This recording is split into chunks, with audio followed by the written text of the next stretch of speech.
You can feel it the moment it happens. 1 second they're present. The next, they're gone. Still in the room. Still in the same body. But completely unreachable. You try to keep talking. They give you one-word answers, or none at all. Their eyes go flat. Their posture closes. They've left the building, and you don't know what you did to make them go. So you do what feels natural. You push. You ask more questions. You get louder, or more emotional, or you start crying just to get any kind of reaction. And it makes it worse.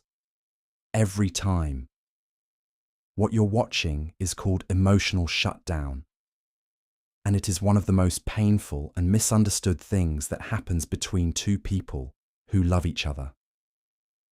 Today, I'm going to tell you exactly what's happening inside your partner when they shut down, why almost everything you instinctively do makes it worse, and give you 6 word-for-word scripts that will actually work to bring them back. Stay until script 4. It's the one that changes everything for most couples. Welcome back to the Relationship Blueprint. If you're new here, we make videos every week on the communication skills, psychology, and practical tools that help relationships actually last. Subscribe and hit the bell so you never miss one. Let's get into what's really happening when your partner shuts down. First, let's be very clear about something.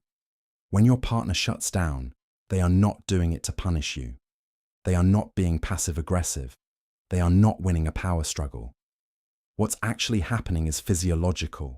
Their nervous system has become so overwhelmed by the emotion of the conversation, by the fear of saying the wrong thing, by their own internal experience, that it has essentially hit a circuit breaker. Gottman's research calls this flooding. When a person floods, their heart rate typically rises above 100 beats per minute.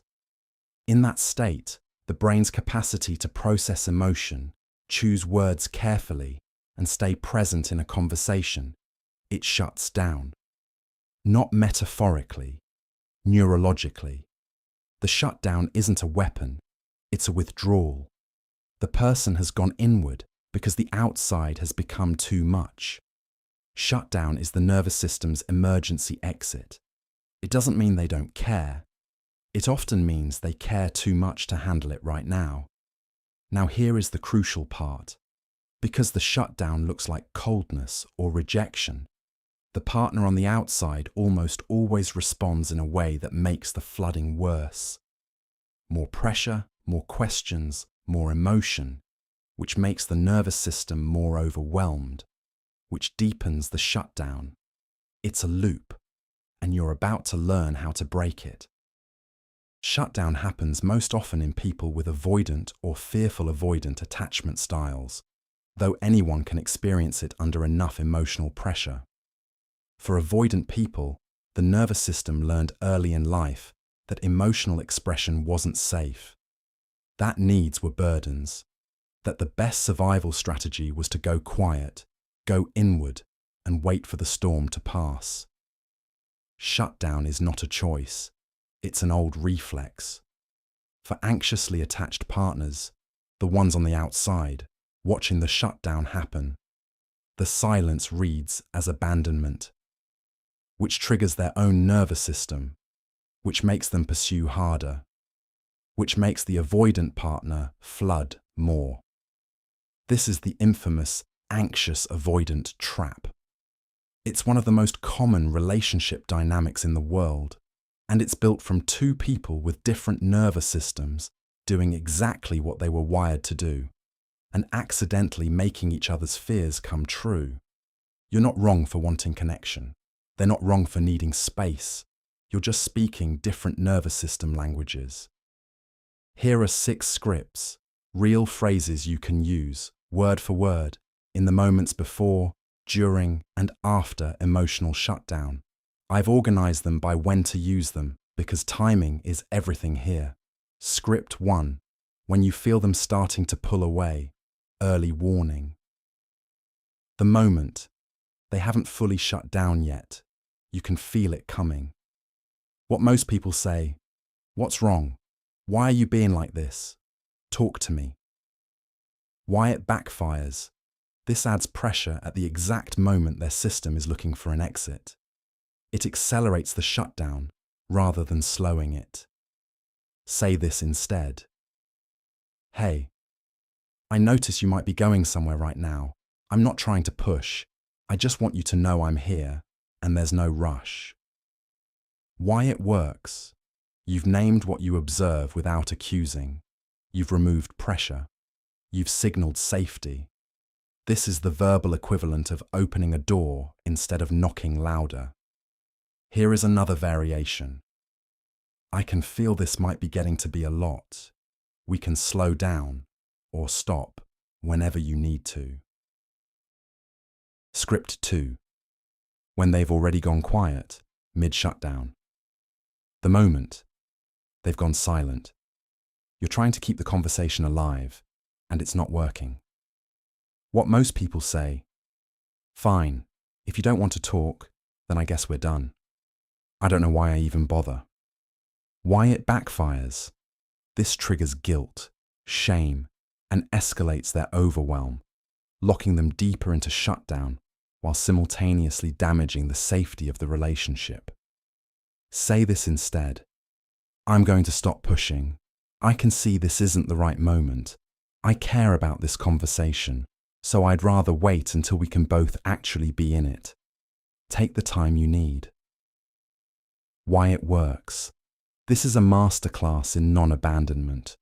You've stopped the pressure, communicated that the relationship matters, and given them an exit without making them feel punished for needing one. The goal right now is not resolution.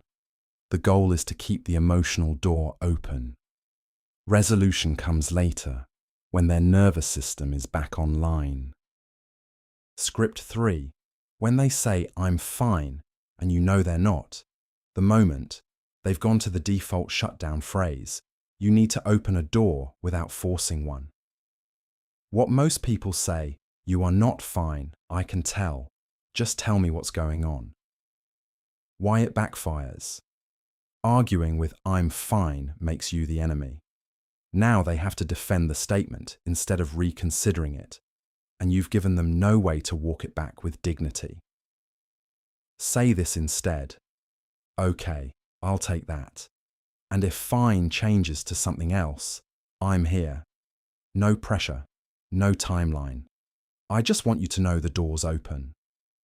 Why it works. You've accepted their answer without accepting it as final. You've left the door open with zero pressure.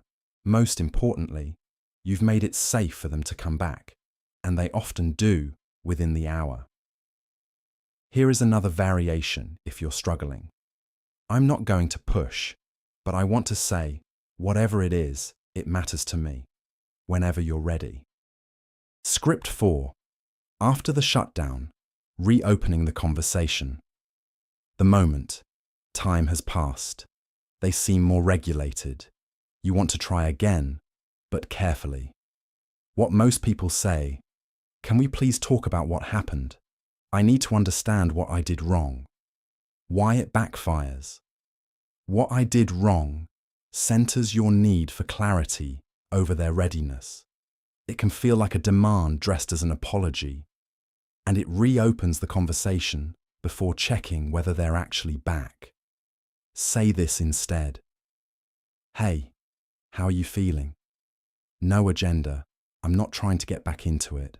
I just wanted to check in on you." Why it works. This is the re-entry script. You're checking on them as a person before you check on the relationship. That sequencing matters enormously. When they feel seen as a human being first, not just a conversation partner, their nervous system relaxes enough to actually re-engage. Wait for their answer. Really wait. Don't immediately pivot to the issue. Let them feel that this check-in is genuine. Then, and only then, gently ask. Say this instead. "When you're ready, and truly no rush, I'd love to try talking about earlier again. I think we were both struggling. Do you think we could try?" Here is why it works. We were both struggling, removes blame. Do you think we could try gives them agency? This re-invitation is warm, humble, and gives them full control over the timing. Script 5. When shutdown happens repeatedly, the bigger conversation. The moment. This is a pattern, not a one-off. You need to talk about the shutdown itself, outside of any specific argument. This script is different. This one isn't for the heat of the moment. This is a conversation you initiate when things are calm, to name the pattern together and figure out a plan. What most people say, you always shut down and I always end up feeling abandoned. We need to fix this. Why it backfires. Always triggers defensiveness immediately. We need to fix this sounds like an accusation. You've started what needs to be a collaborative conversation with an attack. Say this instead. I want to talk about something I've noticed. Not because I'm upset, but because I love you and I want us to get better at this together. When things get intense, I notice you sometimes go quiet and I don't know how to reach you. I'm not blaming you. I know I probably make it worse sometimes. Can we figure out a plan for those moments when we're not in one? Here is why it works. This script opens a meta conversation. You're talking about how you talk, not refighting the old fight. It's collaborative, humble, and specific. When we're not in one is crucial. Patterns must be discussed in calm water, not in the storm. The couples who break this cycle are the ones who make an agreement about it before it happens, not in the middle of it. Script 6. For the person who shuts down, what to say to your partner. This one is for you, if you're the one who goes quiet. We've been talking a lot about what the partner on the outside should say. But if you're watching this and you recognize yourself as the one who shuts down, this script is for you. Because the most powerful thing you can do in those moments isn't silence. It's a signal. What most people say. Saying nothing. Going completely quiet with no explanation. Why it backfires. Silence without context reads as contempt, punishment, or rejection to your partner, even if that's the furthest thing from what you intend. It activates their attachment fear and makes them pursue harder, which floods you more. Say this instead. I'm not shutting you out. I just need a few minutes, maybe 20, to calm down enough to be able to talk about this the right way. I'm coming back. I promise. Why it works. This is a 2-sentence bridge across the biggest gap in this dynamic. You've told them you're not abandoning them. You've given them a time frame. You've made a promise. That's enough for most anxious partners to actually let you go, because you've answered the fear before it spirals. Here is the shorter version. I'm not gone. I just need 10 minutes. I'll come back. If you can say nothing else in that moment, say that. Because those 11 words might be the most relationship-saving sentence on this list. Here are 4 things to never do when your partner shuts down. These are common instincts that all make it worse. 1. Don't follow them room to room. If they physically moved away, they're signaling they need space. Following them removes that space and escalates their overwhelm. Let them go. 2. Don't give them the silent treatment back. Matching their withdrawal with your own, the cold shoulder, the pointed silence, turns a nervous system response into a power struggle. Now, you're both punishing each other. 3. Don't make big declarations in the middle of it. Maybe we shouldn't be together. I can't do this anymore. These feel like release valves in the moment, but they plant seeds of real fear that outlast the fight. Say them only if you mean them fully. 4. Don't demand a timeline. You have 5 minutes, and then we're talking about this. Nervous systems don't respond to ultimatums. They go deeper. Give time, not deadlines. Say this instead. I'm not shutting you out. I just need a few minutes, maybe 20, to calm down enough to be able to talk about this the right way. I'm coming back. I promise. Here is why it works. This is a 2-sentence bridge across the biggest gap in this dynamic. You've told them you're not abandoning them. You've given them a time frame. You've made a promise. That's enough for most anxious partners to actually let you go, because you've answered the fear before it spirals. Here is the shorter version. I'm not gone. I just need 10 minutes. I'll come back. If you can say nothing else in that moment, say that. Because those 11 words might be the most relationship-saving sentence on this list.